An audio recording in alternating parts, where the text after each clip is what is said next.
உடம்ப நல்லா ஆரோக்கியமா வச்சுக்கிறதுக்கு நல்ல சத்தான உணவுகள் முக்கியம். உணவே மருந்துன்னு சும்மாவா சொன்னாங்க? சில பேர் காய்கறிகளை விரும்பி சாப்பிடுவாங்க, சில பேர் அசைவ உணவுகளை விரும்பி சாப்பிடுவாங்க.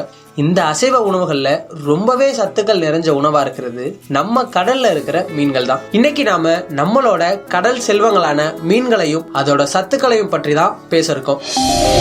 கடல் ஓசை FM 90.4 மற்றும் விஞ்ஞான் பிரசார் அமைப்பின் அறிவியல் பலகை இணைந்து வழங்கும் அற்புத அறிவியல். அற்புத அறிவியல் நிகழ்ச்சியில போன வாரம் காற்றின் திசைகள் பத்தி நிறைய விஷயங்கள் தெரிஞ்சுக்கிட்டோம். இன்னைக்கு நாம அற்புத அறிவியல் நிகழ்ச்சியில திரைக்கடல் ஓடி பகுதியில 2வது அத்தியாயத்திற்குள்ள போகலாமா? 2வது அத்தியாயம் மீனும் அதன் சத்துக்களும். நம்ம உடம்புல ஏற்படுற பிரச்சனைகளுக்கும் உடலுக்கு தேவையான சத்துக்களை பெறவும் மீன்கள் ரொம்பவே உதவியா இருக்கு. எந்தெந்த மீன்கள்ல எந்தெந்த மாதிரியான சத்துக்கள் அடங்கியிருக்கு, அதுல என்னென்ன மாதிரி மருத்துவ விஷயங்கள்லாம் இருக்கு அப்படிங்கறத, எந்தெந்த பிரச்சனைகளுக்கு எந்தெந்த மீன்கள் சாப்பிட்டா சரியாகும் அப்படின்னு நம்ம மக்கள் என்ன சொல்றாங்க அப்படிங்கறத தெரிஞ்சுக்கலாம். சுண்டி பிடி சாப்பிட்டா மூளைக்கு நல்லது, ஞாபக சக்தி. சின்ன பிள்ளைங்களாம் அதிகமாக சாப்பிடலாம், நான் படிக்கிற குழந்தைங்கன்னா அதிகமாக சாப்பிடணும். அதெல்லாம் திருக்கையில் நிறையா இது இருக்குது. நான் குறுக்கு வலி கால் வலி கேட்கும், குறுக்கு வலி கேட்கும்னு சொல்லுவாங்க. மனிதனோட அதாவது வளர்ச்சிக்கு தேவையான ஒமேகா 3 அது மீனில் பொதுவாகவே இருக்குது அப்படின்னு சொல்லுவாங்க. கடவுரால்ன்ற ஒரு மீன் இருக்குது. அந்த மீனில் அந்த மீன் சாப்பிட்டோம்னா குறுக்கு வலி சரியாக போயிடும் அப்படின்னு சொல்லுவாங்க. டாக்டர்ஸே சொல்லியிருக்காப்புல ஒமேகா 3 உள்ள மீன் சொன்னால் மத்தி மீன். குழந்தை பெற்றவங்களுக்கு இந்த காரா அந்த பொடி மீனுங்க ஊடகம் இதுக சாப்பிடலாம். கொழுப்பு இல்லாதது கிளைக்கான இதுவை கொடுக்கலாம். இந்த மற்ற மீனுங்க பூரா வைட்டமின் ஏ தான். இறாலு, நண்டு, கனவா இந்த 3 வகையுமே பதார்த்தமாக மருத்துவ குணம் நிறைஞ்சது. சுண்ணாம்பு சத்து அதிகமாக அதில் இருக்கு. கால்சியம் அதில் சுண்ணாம்பு அதிகம் இருக்கு. டாக்டரே அதை சாப்பிட சொல்றாங்க. ஓரா, அடல், காரல் அதில் புரோட்டீன் சத்து அதிகமாக இருக்கு. பெண்களுக்கு இந்த குழந்தை உள்ளவங்களுக்கு அந்த காரல் இதெல்லாம் கொடுப்பாங்க. அது உடம்புக்கு ரொம்ப நல்லது. கும்ளாவில் சுண்ணாம்பு சத்து இருக்கு, ஏன்னா கால்சியம். காரா பால் சுரக்கிறவங்க சாப்பிடலாம், வெங்கனா பால் சுரக்கிறவங்க சாப்பிடலாம். குழந்தை பெற்றவங்களுக்கு எல்லா மீன்லேயும் விட திருக்கையில் அதிகமான சத்து எப்படின்னாக்கி அது முதுகு வலியிலிருந்து குறுக்கு வலியிலிருந்து நல்ல கண் பார்வைக்கு நல்ல பளிச்சென்றதுக்கு திருக்கையில் தான் இருக்குது சத்து. அதில் அது சாண்ட் லாப்ஸ்டர் பட்டச்சிங்கின்னு அர்த்தம். அதுக்கு பேர் தமிழில் பட்டச்சிங்கி சாப்பிட்டா சளியை பூரா எடுத்துரும். சரியா? காஃபு சளியை எடுத்துரும். சீலா மீனில் புரதச்சத்து நிறைஞ்சு இருக்கும். குருவி திருக்கையில் குருவி திருக்கை அந்த திருக்கை சாப்பிட்டோம்னா சரி, குறுக்கு வலி, மூலம் இதுகளை கேட்கும். எத்தனை மீன்கள், அதுல எத்தனை பலன்கள் பாருங்க. இதெல்லாம் அனுபவ ரீதியா காலமாகவே நம்ம மக்கள் மீன்களோட மருத்துவ குணங்களை சத்துக்களா எடுத்துக்கிறாங்க. அடுத்து நம்ம கடல்ல பிடிக்கப்படும் இந்த மீன்கள் வெளிநாடுகளில் எப்படி சந்தைப்படுத்தப்படுது, வெளிநாடுகளில் நம்ம பகுதி மீன்களின் சந்தை நிலவரம் எப்படி இருக்கும்னு நம்ம மீனவரனா ஒருத்தவங்க சொல்ல இருக்காங்க. அவங்க கிட்ட பேசலாமா? வணக்கம் அண்ணா, உங்க பேரு அப்புறம் உங்களோட தொழில் பத்தி நீங்க சொல்லுங்கண்ணா. என் பேர் மாரிவேலு. என்னுடைய தொழில் பாரம்பரியமான தொழில், சிறு தொழில், நண்டுவட தொழில், மீன் பிடிக்கிறது. நான் 7வது வரை தான் படித்தேன். படித்து முடித்ததுலேருந்து நான் கடற்தொழில் தான் இப்போ பண்ணிக்கிட்டு இருக்கேன். ஆனால் இப்போ நம்ம ஊரில் உள்ள மீன்கள் ரொம்ப சத்துமிக்க மீன்கள், ரொம்ப ருசியான மீன்கள் நம்ம ஊரில் வாங்குற மக்களுக்கு தெரியும். இதே ஒரு கடலே இல்லாத பகுதியில் ஒரு மீன் விற்பனை செய்யப்படுது அப்படின்னா அங்கே உள்ள வியாபாரிகள் அந்த மீன்கள் என்ன மாதிரி சொல்லி விற்பனை செய்வாங்க? நம்ம ஊர் மீனை நான் சேலம், கோயம்புத்தூர், மதுரை இந்த பகுதிகளுக்கெல்லாம் நான் சுற்றுப்பயணம் போயிருக்கேன். கேள்விப்படுறதெல்லாம் சொல்லிய கூவிய விற்பாப்பில் கூறுவா. அந்த மார்க்கெட்டில் மீனை தட்டி வச்சுக்கிட்டு மக்கள் கூட்டமாக இருக்கையில் அந்த வியாபாரி நின்றுக்கிட்டு எப்படி சொல்லி கூப்பிடுவான்னா, ஓடியா ஓடியா ஓடியா ஓடியா, ராமேஸ்வரத்து இறால் இருக்குது, இந்த கடல் மீன் நல்லா இருக்குது, டேஸ்ட்டாக இருக்குங்க, இந்த மீன் நல்லா இருக்குமா அப்படின்னு சொல்லி. ஆனால் விரும்பி சாப்பிடுதுவோ நம்ம ஒரு மீன். அதே மாதிரி வெளிநாடை பொறுத்தளவு இங்கேருந்து பேக்கிங் பண்ணி இறால்லேருந்து கனவாலேருந்து நானே என் கண்ணு முன்னாடி அங்கே ஒரு பெரிய பெரிய ஷாப்பிங் மால்களில் அங்கே வச்சுருப்பாங்க. ப்ராடக்ட் பண்ணி வச்சுருப்பாப்புல. அந்த பேக்கிங்கில் பார்த்தோம்னா ராமேஸ்வரம் கல்பாப் மன்னார் ஃபிஷ்ஷுன்னு சொல்லி போட்டு வச்சுருக்கு, பிஸ்புட்டுன்னு போட்டு வச்சுருக்கு பேக்கிங்கில். கடலில் நான் கடலில் தொழில் பண்ண துபாயிலாம் ஒரு 5 வருஷ காலம் நான் தொழில் பண்ணியிருக்கேன். இதில் பஹ்ரைனில் ஒரு 3 வருஷம் ஓடியிருக்கேன். கத்தாரில் 2 வருஷம் போயிருக்கேன். அங்கே உள்ள நண்டு இனமேகடான ஏற்றுமதி கிடையாது. ஏன்னா நம்மளுடைய நண்டு தான் சிங்கப்பூர், மலேசியா, சரியா அமெரிக்கா, லண்டன் வர போகுது. பேக்கிங்லேயே லிஸ்ட்டில் போட்டு போகுது. இது வந்து கல்பா மன்னார் ஃபிஷ்ஷு, இது வந்து பாத்து சல சந்திப்பு ஃபிஷ்ஷு, இது வங்காள விரிகுடா ஃபிஷ்ஷு அப்படின்னு சொல்லி போட்டு பேக்கிங்லேயே போடுது. அங்கே விற்பனை நிலையங்கள்லேயே நம்ம பேர் இருக்குது. அதுதான் நமக்கு கொடுத்து வச்ச நம்மளுடைய மீன் ஏற்றுமதிக்கு அந்த புண்ணியம் செஞ்சுருக்கோம். அங்கே உள்ளாத வளங்கள் கிடையாது. ஆனால் அந்த மீனில் வந்து உணவுகளில் வந்துட்டு சத்து கிடையாது. நம்ம ஊர் மீன்களில் தான் கால்சியமும் பொட்டாசியமும் நிறைந்த உணவு வந்துன்னு பார்த்தா நம்ம கடல் ஃபிஷ்ஷு தான். நம்ம மீன்களின் சந்தை நிலவரம் வெளியூர்களில் வெளிநாடுகளில் எப்படி இருக்குன்னு அவங்களோட அனுபவத்தை பகிர்ந்த மாரிவேல் அண்ணனுக்கு நன்றி. அடுத்ததா நம்ம சாப்பிட்ற மீன்களில் என்னென்ன மாதிரியான சத்துக்கள் இருக்கு, நாம சாப்பிடக்கூடாத மீன்கள்லாம் என்னென்ன அப்படின்னு மீன்கள் பத்தின நிறைய தகவல்களை கொடுக்க இருக்காங்க நம்ம மத்திய கடல் மீன் வள ஆராய்ச்சி நிலைய விஞ்ஞானி முனைவர் ராஜு சரவணன் அவர்கள். ஐயாட்ட முதல்ல மீன்கள் சம்பந்தமா என்னுடைய சந்தேகங்களை கேட்டிருக்கேன். அடுத்து நம்ம மக்களும் அவங்களோட கேள்விகளை கேட்டிருக்காங்க. அதற்கு நான் விஞ்ஞானியோட பதில்களை கேட்கலாமா? வணக்கம் ஐயா. வணக்கம். நான் விஞ்ஞானி ராஜு சரவணன். மத்திய கடல் மீன் ஆராய்ச்சி நிலையத்தில் முதுநிலை விஞ்ஞானியாக கடந்த 10 ஆண்டுகளுக்கு மேலாக மண்டபம் கேம்பின் அருகாமையில் உள்ள ஆராய்ச்சி நிறுவனத்தில் பணிபுரிந்துட்டுருக்கேன். ஐயா, என்னுடைய முதல் கேள்வி, நம்ம கடலில் இருக்க எந்தெந்த மீன்களில் எந்தெந்த விதமான சத்துக்கள் இருக்குது? இப்போ பார்த்துக்கிட்டிங்கன்னா, நான் கல்லூரியில் படித்த காலகட்டத்தில் 1990களில் 20,000 மீன்கள் தான் வகைகள் தான் கடலில் இருந்தது. இன்றைக்கி 2023ஆம் ஆண்டில் நம்ம கணக்கெடுத்து பார்க்குறப்போ உலகமெங்கும் இந்த கடல் மீன்களின் எண்ணிக்கை வந்து 30,000க்கு மேலே அதிகமாயிருச்சு. அதாவது புதிய புதிய மீன் வகைகள் வந்து கடலில் கண்டுபிடிக்கப்பட்டு கொண்டே இருக்கின்றன. நமது கடற்புறத்தில் இருந்து கூட தமிழக கடற்கரை பகுதியில் இருந்து கொள்ள மன்னார் வளைகுடா, பாக்பே போன்ற மீன்கள், புதிய மீன்கள் வந்து கண்டுபிடிக்கப்பட்டு வந்து கொண்டே இருக்கின்றன. நமது இந்தியாவில் கிட்டத்தட்ட 2000 வகை மீன்களுக்கும் அதிகமாக கடல் பகுதியில் காணப்படுகின்றன. மன்னார் வளைகுடா, பாக்பே கடல் பகுதியில் கிட்டத்தட்ட 600க்கும் அதிகமான மீன் வகைகள் உள்ளதாக கணக்கிடப்பட்டுள்ளது. என்ற மீன் நல்ல மீன், எந்த மீனில் எந்தெந்த சத்து உள்ளது என்று கேட்டால், குறிப்பாக நாம் மீன்களில் மற்ற எந்த உணவுகளிலும் புரதச்சத்து, கொழுப்புச்சத்து மற்றும் மினரல்ஸ் என்று சொல்லக்கூடிய தாது உப்புக்கள், இதுதான் நாம் அதிகம் கவனிக்க வேண்டிய சத்துக்களாகும். கிட்டத்தட்ட நீர்ச்சத்து வந்து ஒரு மீனில் வகைக்கு தகுந்தபடி 65% 90% வரை மாறுபாடு அடையும். நீங்கள் பாறையில் இருக்கிற நீர்ச்சத்து வந்து மற்ற மீன்கள் வெலை மீனில் வித்தியாசப்படும். அதே மாதிரி டியூனாவில் இருக்கக்கூடிய நீர்ச்சத்து சீலாவில் மாறுபடும். இப்படி வகைக்கு தகுந்த மாதிரி மாறுபடும். இருந்த போதிலும் இந்த குறைந்தபட்சம் 65% அதிகபட்சம் 90% வரை நீர்ச்சத்து இருக்கும். புரதச்சத்து என்று எடுத்துக்கொண்டால் 10 22% புரதச்சத்து, கொழுப்பு சத்து 1 20% வரை இருக்கும். தாது உப்புக்களை பொறுத்தவரை 0.5% 5% வரை தாது உப்புகளின் சதவீதம் வெவ்வேறு மீன்களில் வெவ்வேறாக அமைந்திருக்கிறது. ரொம்ப நன்றி ஐயா. இரண்டாவது கேள்வி, மீன்கள் இவ்வளவு சத்துமிக்கதாக இருப்பதற்கான காரணம் என்ன? இப்போ நல்ல கேள்வி கேட்டீங்க. அதாவது மீன்கள் வந்து இவ்வளோ சத்து மிக்கதாக இருக்குதுன்னா, இப்போ எல்லா உணவுலேயும் ஏதாவது ஒரு சத்து இருந்துக்கிட்டு தான் இருக்குது. சத்து இல்லாத உணவு வகைகள்னு எதுவுமே இல்லை. நமக்கு வந்து பிடித்தமானது பிடித்தமற்றது அப்படிங்கிற வகையில், அதற்காக சத்து இல்லாத மீன்கள்னால் எதுவும் கிடையாது. எல்லா மீன்களிலும் நான் ஏற்கனவே சொன்ன ஒரு சதவீதத்தில் சத்துக்கள் நிறைந்திருக்கின்றன. நம்ம உடம்புலையும் நமக்கு புரதம் இருக்குது, கொழுப்பு இருக்குது, தாது உப்புகள் நம்ம உடம்புல இருக்குது. அதே மாதிரி தான் அதனுடைய உடம்புலையும் இருக்குது, மீன்களின் உடம்புலையும் இருக்குது. மனிதர்களாகிய நாம் வந்து இன்னொரு உணவை சாப்பிட்டு அதன் மூலமாக தான் சத்துக்களை பெற இருக்கிறதுனால நாம் வந்து அந்த மீன்களில் இருக்கக்கூடிய புரதத்தையும் கொழுப்பையும் தாது உப்புகளையும் சத்துக்களாக கருதுகிறோம். அதனால் மீனுக்குன்னு அதிகமான சத்து இருக்கிறதாக நாம் வந்து நினைக்க தேவையில்லை. எல்லா உணவு வகையிலும் இருக்கிறது போல் மீன்களிலேயும் சத்துக்கள் இருக்கின்றன. கூடுதல் சிறப்பு அம்சம் என்னவென்றால், சில தாது உப்புக்கள் நிலத்தில் கிடைக்கக்கூடிய உணவுகளில் இல்லாத தாது உப்புக்கள், குறிப்பாக அயோடின் முதலியவை எல்லாம் கடலிலிருந்து கிடைக்கக்கூடிய உணவு வகைகளில் நமக்கு கிடைக்க வாய்ப்புள்ளது. அந்த மாதிரியான சில சிறப்பம்சங்கள் கடலிலிருந்து கிடைக்கக்கூடிய மீன் மற்றும் பாசிகளில் நமக்கு கிடைக்க வாய்ப்பு இருக்கிறது.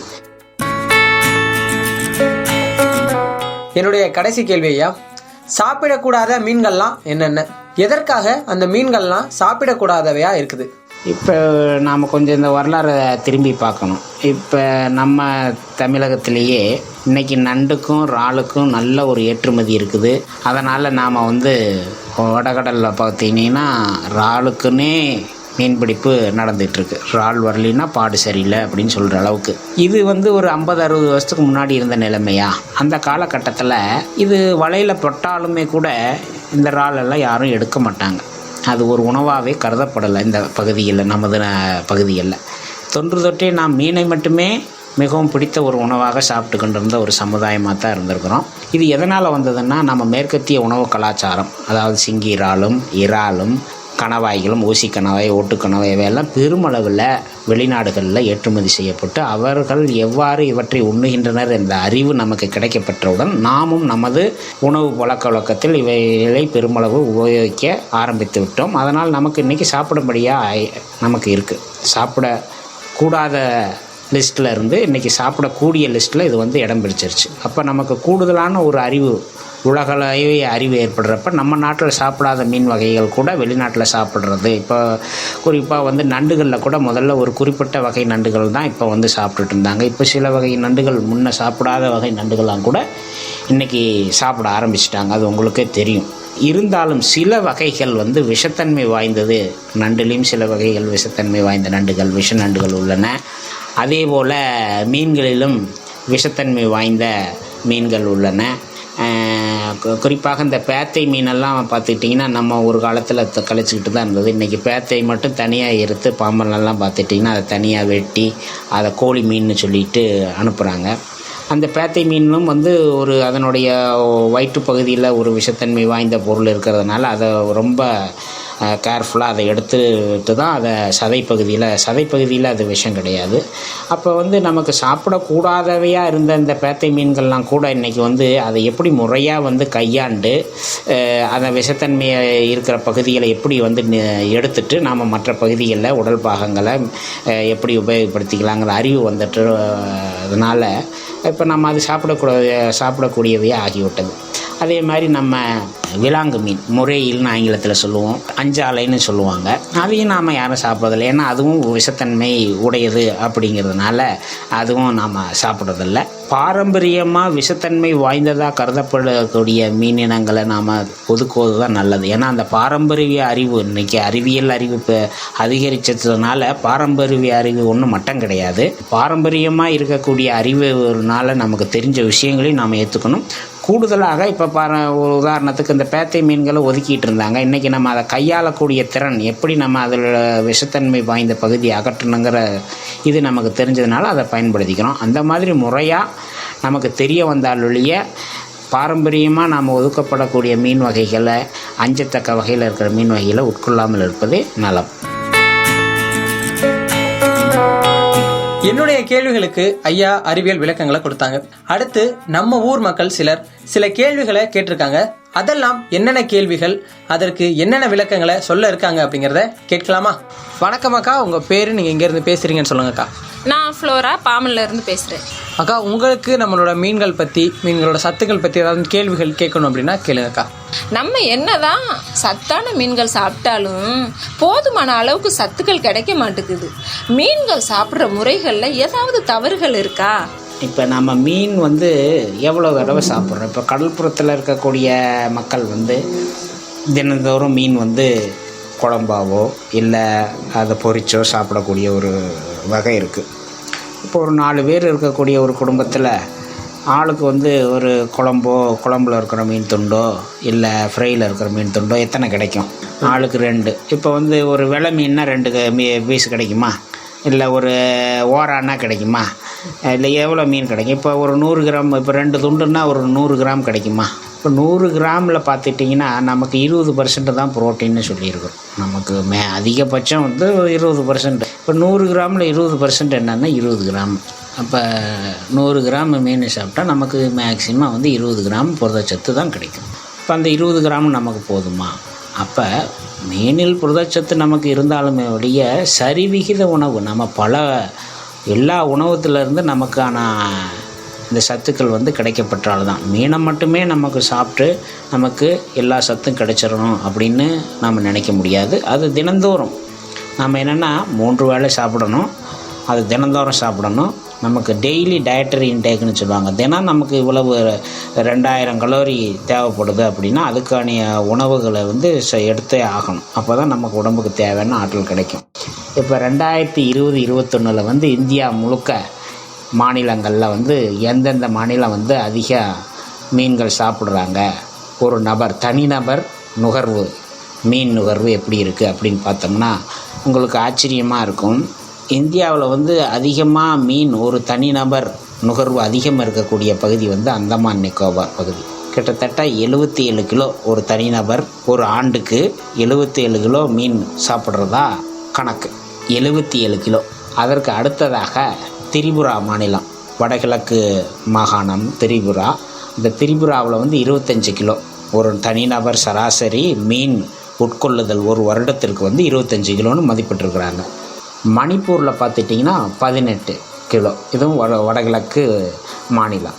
4வது இடத்துல கேரளா, இது கிட்டத்தட்ட 17 கிலோ மீன் சராசரியாக ஒரு ஆண்டுக்கு ஒரு தனிநபர் உட்கொள்கிறார் என்று கணக்கிடப்பட்டுள்ளது. அப்போ தமிழ்நாட்டில் எவ்வளோங்க சாப்பிட்றாங்க மீன் ஒரு வருஷத்துக்கு ஒரு தனிநபர் அப்படின்னு கணக்கெடுத்ததில் இந்த கணக்கு புள்ளி விவரங்களெல்லாம் வந்து இணையதளத்தில் உங்களுக்கு காண கிடைக்கும். மீன்வளத்துறை, மத்திய மீன்வளத்துறையினுடைய இணையதளத்தில் இருக்குது. நீங்கள் அதை பார்த்து தெரிஞ்சுக்கலாம் மற்ற மாநிலங்கள்லையும் எவ்வளோ இருக்குன்னு. அந்த புள்ளி விவரத்தின் அடிப்படையில் தமிழ்நாட்டில் வந்து 9 கிலோ தான், 9 கிலோ மீன் தான் சராசரியாக ஒரு நபர் வந்து ஒரு ஆண்டுக்கு உட்கொள்கிறார். இது இந்த புள்ளி விவரமே உங்களுக்கு எடுத்துக்காட்டும் நாம் எந்த அளவுக்கு உணவுகளை வந்து மீனை சேர்த்துக்கிறோன்னு. எவ்வளோ தான் நீங்கள் 1 துண்டு 2 துண்டு இன்றைக்கி சாப்பிட்டாலும் ஒரு வருஷத்துக்கு கணக்கு எடுக்கிறப்ப ஆவரேஜாக சராசரியாக 9.3 கிலோ இதுதான் வந்து தமிழ்நாட்டினுடைய சராசரி மீன் நுகர்வு சதவிகிதம். இப்போ இது வந்து அதிகரிச்சா, தனிநபர் நுகர்வு அதிகரித்தா நமக்கு இன்னும் கூடுதலாக சத்துக்கள் கிடைக்க வாய்ப்பு இருக்குது. வணக்கம், என் பேர் தெரேசா, பாம்பன்லேருந்து பேசுகிறேன். என்னோட கேள்வி என்னன்னா, குழந்தைகள் கட்டாயம் சாப்பிட வேண்டிய மீன்கள் என்னென்ன? வளர்ந்து கொண்டு இருக்கக்கூடியவர்கள் வளர்ச்சிக்கான ஆற்றல் வந்து அதிகமாக தேவை. நம்ம ஒரு வீடு கட்டணும்னா எப்படி உங்களுக்கு செங்கல் வந்து ஒரு கட்டுமான பொருள், முக்கியமான கட்டுமான பொருள், அதே மாதிரி புரதம் வந்து ரொம்ப முக்கியமான ஒரு கட்டுமான பொருள் வளரும் குழந்தைகளுக்கு. அப்போ புரதச்சத்து மிக்க உணவுகளை அதிகமாக உட்கொள்ளணும். அதனால தான் நாம் சொல்லுவாங்க அந்த பருப்பு வகைகளெல்லாம் அதிகமாக சேர்த்தணும் குழந்தைகளுக்கு. இப்போ மாமிசம் உண்ணாதவங்களுக்கு பருப்பு வகைகள் மாத்திரம் சாப்பிடுவாங்க. இப்போ மாமிசம் நமக்கு கிடைக்கக்கூடிய அனைத்து மாமிசங்களும் புரதச்சத்து உள்ளவைகள் தான். அதில் மீன்கள் ஏன் நம்ம அதிகமாக கொடுக்கலாம் அப்படின்னு சொல்கிறோன்னா, மீனில் இருக்கக்கூடிய புரதம் வந்து எளிதில் ஜீரணிக்கக்கூடிய வகையில் அமைந்த புரதமாகும். இதுவே நீங்கள் ஒரு மட்டனோ சிக்கனோ இல்லை பீஃபோ இதனுடைய எடுத்திங்கன்னா அதெல்லாம் வந்து அதனுடைய இணைப்பு திசுக்கள் வந்து ரொம்ப வலிமையாக இருக்கிறதுனால அது வயிற்றில் வந்து ஜீரணமாகிறதுக்கோ அதுக்கு நேரம் எடுக்கும். அதிலேருந்து சத்து பொருட்கள் பிரிந்து வர்றதுக்கு வெகு நேரம் ஆகும். ஆனால் குழந்தைகளுக்கான ஜீரண மண்டலம் அந்த அளவுக்கு இல்லாத காரணத்தினால் எளிதில் ஜீரணிக்கக்கூடிய மீனில் இருக்கக்கூடிய புரதங்கள் வந்து அதிக அளவு பயனை கொடுக்கும். ஆதலால் குழந்தைகளுக்கு எளிதில் ஜீரணிக்கக்கூடிய மீன் வகைகளை நாம் வந்து கொடுக்கணும். அதிலும் குறிப்பாக என்னென்னா, நமக்கு வந்து மீன்களை வந்து எப்பொழுதும் நம்ம அதிக அளவு எண்ணெயில் பொரித்தோ இல்லை மற்ற வகைகளாக மாற்றியும் கொடுக்கலாம். இப்போ எண்ணெயில் பொரித்ததாக ஆகாமல் இப்போ என்னென்னா, நமக்கு வந்து சதைப்பகுதியில் மட்டும் மீனை வேக வச்சு உப்பு போட்டு வேக வச்சு அந்த சதைப்பகுதியில் மட்டும் எடுத்து அதிலிருந்து ஒரு கட்லெட் மாதிரி, மீன் கட்லெட் இந்த மாதிரி உருமாற்றி கொடுக்கணும். இப்போ அந்த முள்கள் பெரும்பாலும் குழந்தைகள் வந்து மீன்களில் வந்து சாப்பிட மறுக்கிறதுக்கு வந்து அந்த உருவத்திலேயே இருக்கிறது. மீனை வந்து துண்டுன்னா அது துண்டாக தான் இருக்கும், மீன் துண்டாக தான் சாப்பிடணும், இல்லை ஃப்ரை பண்ணி தான் பொரிச்ச மீனாக தான் சாப்பிடணும்னு இல்லாத நீங்கள் வேறு வகைகளில் அதை மாற்றி கொடுக்கணும். அதாவது அந்த மீனை வந்து வேக வச்சு அந்த சதைப்பகுதிகளை எடுத்து அதை மட்டுமே ஒரு கோலா உருண்டை போலவோ இல்லை கட்லெட் போலவோ இல்லை நீங்கள் வேறு மாதிரி வந்து உருமாற்றி மற்ற வெஜிடபிள்ஸ் உருளைக்கிழங்கு இவர்களோடு சேர்ந்து ஒரு போண்டா மாதிரியோ இந்த மாதிரி மாற்றி கொடுத்தாங்கன்னா எளிதில் வந்து இந்த மீன் உணவு வகைகள் வந்து குழந்தைகளுக்கு பழக்கப்படுத்த முடியும். மீன்கள் உருவத்திலேயே அப்படியே பொரிச்சதை கொடுத்து சாப்பிடணுங்கிறது இல்லாமல் இந்த மாதிரியான மாற்று வகைகளில் கொடுங்க. எல்லா மீன்களும் சத்துள்ள மீன்கள் தான். எந்த மீனுன்னு நம்ம குறிப்பிட்டு நம்ம பகுதியில் மன்னார் வளைகுடாவில் கிடைக்கக்கூடிய அனைத்து மீன்களும், நமக்கு மார்க்கெட்டில் கிடைக்கக்கூடிய அனைத்து மீன்களும் சத்துள்ளவைக்கு தான். சால மீன் அப்படிங்கிறதுக்காக அது சத்து இல்லாத மீன் கிடையாது. அதே மாதிரி சீலா மீன் விலை அதிகமாக இருக்குது, அதனால் அதுதான் அதிக சத்து உள்ளது அப்படிங்கிற நினைப்பும் வேண்டாம். எல்லா மீன்களிலும் சத்துக்கள் நிறைந்திருக்கு. வணக்கம் அக்கா, உங்கள் பேர் என்னன்னு சொல்லுங்கக்கா. என்னோட பேர் லிஸ்டிகா கிப்சன். நான் பிரான்சிஸ் நகர்லேருந்து பேசுகிறேன். உங்களோட கேள்விகள் ஏதாச்சும் உங்களோட மீனை பற்றியோ மீன்களோட சத்துக்கள் பற்றியோ கேட்கணும்னா கேளுங்க. என்னோட கேள்வி என்னன்னா, ரத்தம் இல்லாத மீன்கள் என்னென்ன, அதை சாப்பிட்றதுனால என்ன பயன்கள் இருக்கு, அதுதான் என்னோட கேள்வி. இப்போ ரத்தம் இல்லாத மீன்கள் என்னென்னு கேட்டிருக்கிறீங்க. ரத்தமெல்லாம் இருக்கணும். அதாவது நம்ம மனிதர்களில் இருக்கக்கூடிய ரத்தத்தினோட நிறமி ஹீமோகுளோபின், அது ரத்தத்துக்கு சிவப்பு நிறத்தை கொடுக்குது. அதே வகையில் இப்போ மற்ற கடல்வாழ் உயிரினங்களான நண்டு, இறால், சிங்கி இறால், கனவா, ஊசி கனவா, இவைகள் எல்லாம் இருக்கக்கூடிய ரத்தத்தினுடைய நிறமி வேறு. அதெல்லாம் ப்ளூ கலர்.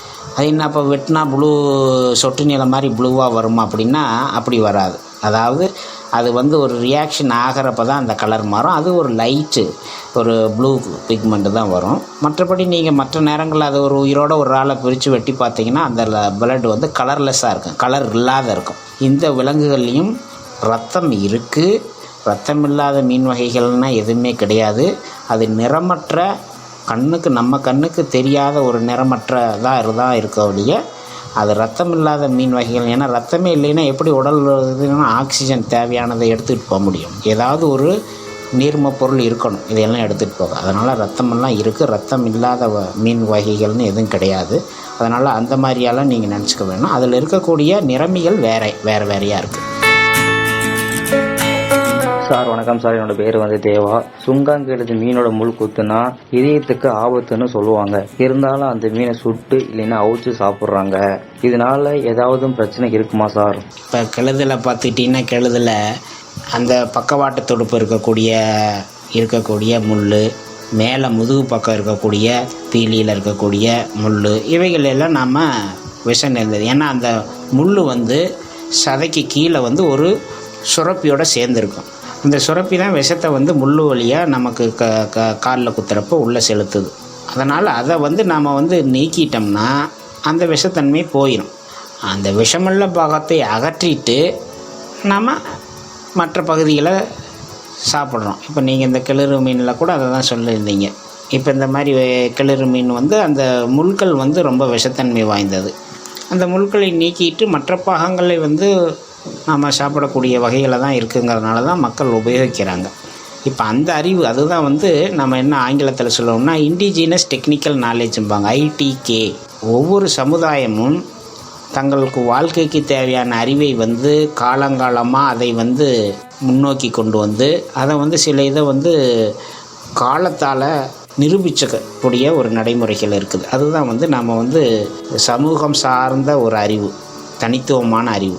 இப்போ நீங்கள் பார்த்துக்கிட்டிங்கன்னா இதில் அந்த விஷமான முள்ளை நீக்கிட்டு அந்த மீனுடைய மற்ற பாகங்களை உணவை உட்கொள்கிறாங்க அப்படிங்கிறது ஒரு அறிவு.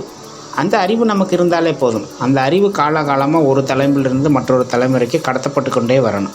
மீனவ சமுதாயமும் அவர்களுக்குள்ளே இருக்கக்கூடிய பாரம்பரிய அறிவை அந்த மக்கள் மத்தியில் வழி வழியாக தொன்று தொட்டு அடுத்தடுத்த தலைமுறைக்கு கடத்த வேண்டிய ஒரு பொறுப்பும் கடமையும் இருக்குது அப்படிங்கிறது இந்த நிகழ்ச்சியின் வாயிலாக நான் தெரிவிச்சுக்கிறேன். அது இவ்வளோ நேரம் நான் பல்வேறு நிகழ்ச்சிகளில் கடல் சம்பந்தப்பட்ட வெவ்வேறு விஷயங்களை உங்களுடைய கலந்துரையாடியிருக்கேன்.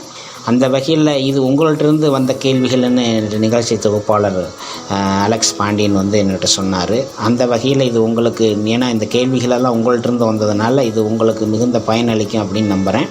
மேலும் உங்களுக்கு கடல் சம்பந்தப்பட்ட மீன்கள் சம்பந்தப்பட்ட எந்த விதமான சந்தேகங்களோ தெரிந்து கொள்ள ஆர்வமோ இருந்தால் கடலோசை அன்பர்களிடம் தெரிவிக்கவும்.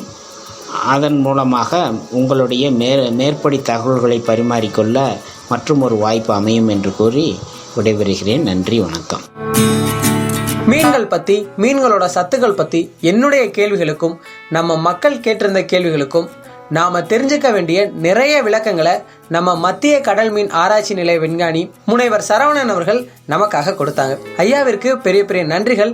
அதோட உங்களுக்கு கடல் சம்பந்தப்பட்ட மீன்கள் சம்பந்தப்பட்ட கேள்விகள் இருந்தா நம்ம கடல் ஓசையின் வாட்ஸ்அப் எண்ணான 7094439999க்கு அனுப்பலாம். அடுத்ததா மீன்கள்ல உள்ள சத்துக்கள் பத்தியும் அதுல உள்ள நன்மைகள் பத்தின தகவல்களை ஒரு ஒளி நாடகம் மூலமா கேட்க இருக்கோம். அடுத்து வருவது ஒளி நாடகம். வணக்கம் டாக்டர். வணக்கம்மா. வாங்க வாங்க உட்காருங்க. என்னாச்சு? என் பையனுக்கு தான் டாக்டர் ஒரு சுறுசுறுப்பே இல்லாம இருக்கான். உடம்புல சத்தே இல்லைன்னு நினைக்கிறேன். என்னன்னு கொஞ்சம் பாருங்க டாக்டர். அப்படியா? தம்பிங்க வா, வந்து இந்த வெயிட் மிஷின்ல ஏறி நில்லு. ஆஹா, வெயிட் ரொம்ப கம்மியால இருக்கு. பையனுக்கு வயசு என்னமா? 10 வயசாச்சு டாக்டர். 10 வயசா? அதுக்கேத்த மாதிரி ஹெயிட் வெயிட்னு எதுவுமே இல்லையே. பார்த்தா 6 வயசு பையன் மாதிரி இருக்கான். ஏமா, வீட்டுல சரியா சாப்பிடுறது இல்லையா? எங்க டாக்டர் சாப்பிடுறான்? எப்ப பார்த்தாலும் போனு டிவின்னு இருக்கான். ஒழுங்கா சாப்பிடுறதே இல்ல. இந்த வயசுல பசங்களாம் அப்படித்தான் இருப்பாங்கம்மா. சரி, நான் சத்து மாத்திரை எழுதி தரேன், அதை போட சொல்லுங்க. நம்ம கடற்கரை பக்கத்துல தானே இருக்கோம். சத்தான மீன் எக்கச்சக்கமா கிடைக்கும். நிறைய மீன் சாப்பிட சொல்லுங்க, சரியா? மீன் எல்லாம் நிறையவே குடுக்கறேன் டாக்டர். குழம்பு வச்சு குடுக்கறேன், பொரிச்சு குடுக்கறேன். நல்ல விஷயம்தான். ஆனா பொரிச்ச மீனை அதிகமா கொடுக்காம மீனை வேற வேற விதமா சமைச்சு கொடுங்க. சரிங்க டாக்டர். மீன்கள்ல நம்ம உடம்புக்கு தேவையான நிறைய சத்துக்கள் இருக்கு. இத நான் சொல்றதை விட நம்ம கடற்கரைக்கு போனீங்கன்னு வச்சுக்கிறீங்க, நிறைய மீனவர்கள் இருப்பாங்க. அவங்க கிட்ட போய் கேட்டீங்கன்னா நிறைய மீன்களோட சத்துக்கள் பத்தியும் நல்ல மீன்களை குறைஞ்ச விலையிலையும் வாங்கிக்கலாம். டாக்டர், எனக்குமே மீனை பத்தி தெரிஞ்சுக்க ரொம்ப ஆசையா இருக்கு. நாங்க இப்பவே கடற்கரைக்கு போறோம் டாக்டர்.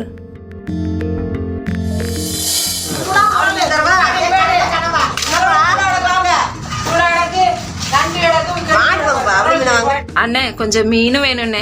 என்ன மீன்மா உங்களுக்கு வேணும்? அண்ணே, டாக்டர் சொன்னாங்க மீன்கள்ல நிறைய சத்துக்கள் இருக்காமே. உங்களுக்கு தெரிஞ்ச மீனை பத்தி கொஞ்சம் சொல்லுங்களேனே. டாக்டர் சரியா தான் சொல்லியிருக்காங்க. என்னென்ன மீன்ல என்னென்ன சத்து இருக்குன்னு சொல்றோம் கேளுங்க.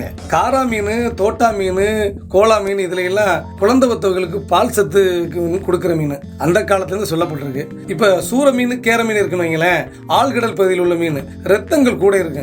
7 வியாதிகளை குணப்படுக்கும் சொல்லியிருக்கு. அந்த வாய் சாப்பிடுங்க, உடலுக்கு தெம்பான ஒவ்வொரு மீன்லயும் ஒவ்வொரு சத்துக்கள் இருக்கு. அதே மாதிரி சீலா மீன் வந்துகிட்டு, அதாவது நம்ம வஞ்சர மீன் சொல்லுவோம்ல, அந்த சீலா மீன்ல ஒரு சத்து இருக்கு. அது தோல் சம்பந்தப்பட்ட வியாதிக்கெல்லாம் ரொம்ப நல்லது, ரொம்ப சாப்பிட்டான மீன். இப்போ நெத்திலி மீன் இருக்குன்னு வைங்களேன், சத்தான மீன். அதுவும் நெத்திலி மீன் கூட அளவோட சாப்பிடணும். இப்போ தொண்டை மீன் இருக்குன்னு வைங்களேன், அது சாப்பிட்றதுக்கு ஒரு சுவையான மீன். அது கொஞ்சம் வாயு சம்பந்தமான மீன், அதனால ஒரு அளவோட சாப்பிட்டுக்கணும் அந்த மீனை. இப்போ திருக்க மீன் இருக்குன்னு வைங்களேன், இப்போ திருக்க மீன் வந்துக்கிட்டு பெண்களுக்கு அதுவும் அதிகமான ஒரு சத்தான உணவு. அது திருக்க மீன் எல்லாமே. இப்போ நண்டு இருக்குன்னு வைங்களேன், நண்டு சூப்போ நண்டு குழம்போ வச்சோம்னா நம்ம தடமல் ஏற்கனவே இருந்த சளித்தன்மை, அந்த இழப்பு தன்மையெல்லாம் குறைஞ்சு ஒரு சீராகிடும். அப்புறம் லேனாப்பறை இருக்கணும்ல, அதுவுமே ஆழ்கடப்பதில் கொஞ்சம் ரத்தங்கள் கூட. ரேனாப்பறையில் ஒரு மருத்துவ குணம் இருக்கு. இப்படி ஒவ்வொரு மீன்லையும் ஏதாவது ஒரு மருத்துவ குணம் இருந்துகிட்டு இருக்கு. ஒவ்வொரு மீன்லையும் ஒவ்வொரு மருத்துவ குணம் இருக்கு. இப்போ உங்களுக்கு என்ன வேணும்னு சொல்லுங்க, நம்ம வாங்கிடலாம். சூப்பரா சொன்னீங்கண்ணே. எல்லா மீன்லயுமே ஏதாவது ஒரு சத்து இருக்கே. அண்ணே, எங்களுக்கு லேனாப்பாறை 1 கிலோவும் சீலா 1 கிலோவும் தாங்கண்ணே. அந்த மீனவரனா மீன்களோட சத்துக்கள் பத்தின விளக்கத்தை எவ்வளவு சூப்பரா சொன்னாங்க. இப்போ ஒரு அழகான நாடகத்தை கேட்டோம். அதற்கு முன்னாடி மீன்கள் பத்தின, மீன்களோட சத்துக்கள் பத்தின நிறைய விளக்கங்களை நம்ம மீனவ மக்கள் மூலமாகவும், மக்களுடைய பொதுவான கேள்விகளுக்கு, அப்புறம் என்னுடைய கேள்விகளுக்கு விஞ்ஞானியோட பதிலையும் கேட்டோம். அற்புத அறிவியலின் இந்த அத்தியாயத்துல மீன்களும் அதன் சத்துக்கள் பத்தி நான் நிறைய விஷயங்கள் தெரிஞ்சுக்கிட்டேன். நீங்களுமே நிறைய விஷயங்களை தெரிஞ்சிருப்பீங்கன்னு நம்புறேன். இதோட இந்த 2வது அத்தியாயம் முடிவடையுது. இவ்வளவு நேரம் கேட்டுட்டு இருந்தீங்க நம்ம பாம்பன் நேசக்கரங்கள் அறக்கட்டளையின் கடல் ஓசை FM 90.4 மற்றும் விக்யான் பிரசார் அமைப்பின் அறிவியல் பலகை இணைந்து வழங்கிய அற்புத அறிவியல் நிகழ்ச்சி. அடுத்த வாரம் நம்ம அற்புத அறிவியல் நிகழ்ச்சியில தெரிஞ்சுக்க போற அத்தியாயம் என்ன அப்படின்னா, முன்னோர்களின் கடல் அறிவு. நம்மளோட கடல் பற்றிய நிறைய தகவல்களை நம்மளுடைய கடல் மீனவர்கள், நம்மளுடைய முன்னோர்கள் சொல்ல கேட்க இருக்கோம். அடுத்த அத்தியாயத்துல உங்களை சந்திக்கிறேன். இப்போ உங்களிடமிருந்து விடைபெறுவது நான் அலெக்ஸ் பாண்டியன். நன்றி, வணக்கம்.